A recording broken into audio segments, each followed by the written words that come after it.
एक गांव में रामू नाम का एक व्यक्ति रहता था, जिसकी अपनी एक राशन की दुकान थी।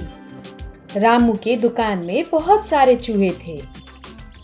चूहे रामू के राशन को खाकर मोटे ताजे हो गए थे। एक दिन की बात है, रामू चूहों से परेशान होकर अपने दुकान में एक बिल्ली ले आया। चूहे बिल्ली को देख डर जाते हैं और वह अपने बिल से बाहर ही नहीं निकलते। एक दिन उन चूहों में से एक चूहे को बहुत तेज भूख लग रही थी। अरे यार, जब से ये रामू सेठ इस बिल्ली को लेकर आया है, हमारा तो बाहर निकलना ही मुश्किल हो गया है। अरे यार, मैं क्या करूं? मुझे तो बहुत तेज भूख लग रही है। भूख से परेशान होकर चूहा चुपके से बिल से बाहर देखता है। बिल के बाहर बैठे बिल्ली को देख चूहे ने कहा, ये बिल्ली तो मेरे सर के ऊपर आ बैठी है, क्या करो इस बिल्ली का? ये महारानी तो यही खड़ी है, लगता है आज के लिए भूखा ही रहना पड़ेगा। भूख से परेशान होकर चूहा बिल्ली से छुपते छुपाते चावल की बोरी के पास जाता है। जैसे ही वह चावल खाने लगता है, बिल्ली उसे देख लेती है। दबे पांव बिल्ली चूहे की ओर बढ़ती है। अपनी ओर बिल्ली को आते देख चूहा तेजी से भागता है। बेचारी चूहा कभी चीनी के बोरे के नीचे छुपती है तो कभी चावल के बोरे के नीचे, और बचते बचाते वह अपने बिल में घुस जाती है। आज तो मैं मरते मरते बची, क्या करूं मैं इस बिल्ली का? अरे वाह, क्या बात है, कितना मोटा ताजा चूहा है, इसे खाकर तो मजा आ जाएगा। जब से ये आदमी मुझे पालने लगे हैं, केवल मुझे दूध ही देते हैं। अब तो मैं इस मोटे चूहे का शिकार करूंगा। उस दिन के बाद से बिल्ली चूहे को खाने के फिराक में लगी रहती। चूहे पे नजर पड़ते ही उसकी ओर तेजी से भागती। अरे ये कमबख्त बिल्ली तो मेरा पीछा ही नहीं छोड़ रही है, क्या करूं मैं? यह सोचकर चूहा तेजी से भागने लगता है। भागते भागते वह टेबल पे चढ़ जाता है, जिसके ऊपर चाय की एक कप रखी थी। बिल्ली भी उसका पीछा करते करते उस टेबल पे चढ़ जाती है और टेबल के हिलने से चाय की कप टूट जाती है।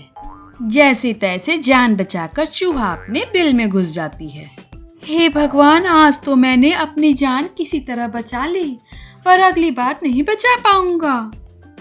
इस बिल्ली की बच्ची का तो मुझे कुछ तो इलाज करना ही पड़ेगा। आज तो तू बच गया, लेकिन कोई बात नहीं, कल नहीं छोड़ूंगी तुझे। इधर रामू सेठ दुकान में आता है और चाय की कप टूटी हुई देख बिल्ली के ऊपर गुस्सा करता है और उसे खाने के लिए भी नहीं देता। बेचारी बिल्ली भूखी रह जाती है। यह सब देख चूहे को एक उपाय सूझता है और वह तुरंत ही अपने साथी को कहता है, अरे सुनो दोस्तों, आज तो उस बिल्ली को डांट पड़ी है सेठ से, और तो और आज तो उसे दूध भी पीने को नहीं मिला। हाँ, सही कहा आपने महाराज, उसे क्या पता आप एक मायावी चूहा हो। जो भी आपसे पंगा लेगा वह तो परेशानियों से घिरा ही रहेगा और अंत में अपने प्राण से हाथ धो बैठेगा। ये सारी बातें बिल्ली खड़ी होकर सुन रही थी।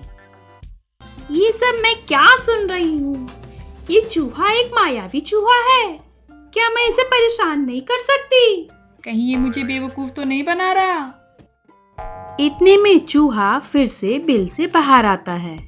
थोड़ी देर में जैसे ही बिल्ली की नजर चूहे पे पड़ी, वह उसके पीछे दौड़ने लगा।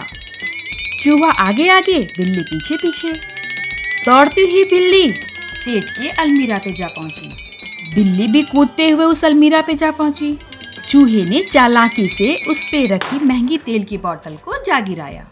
चूहा तो चालाकी से भागकर अपने बिल में घुस गया। टूटते बोतल पे नजर पड़ते ही सेठ ने बिल्ली को फिर से डांटा और आज तो बेचारी बिल्ली की पिटाई भी हो गई और बेचारी बिल्ली को आज भी दूध नहीं दिया। बिल में बैठे चूहे ने फिर से बिल्ली को चिढ़ाना शुरू कर दिया। देखा, कहा था ना मैंने, मुझे जो परेशान करेगा वो तो परेशान होगा ही। आज तो बेचारी बिल्ली की पिटाई भी हुई। अब तो उसे अपने हरकतों से बाज आ ही जानी चाहिए, या और भी उसे कुछ देखना है अभी। बाहर खड़ी बिल्ली ने कहा, हे चूहे महाराज, मुझे माफ कर दो। मुझे पता नहीं था कि तुम एक मायावी चूहा हो। आज के बाद मैं आपको कभी परेशान नहीं करूंगी। मुझे आपकी सेवा करने का मौका दीजिए। बस फिर क्या था, उस दिन के बाद से बिल्ली चूहों की सेवा में लग गई। चूहे आराम से घूमते।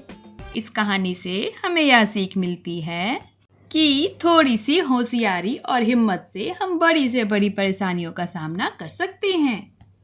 Please like, share and subscribe. मिलते हैं नेक्स्ट स्टोरी में।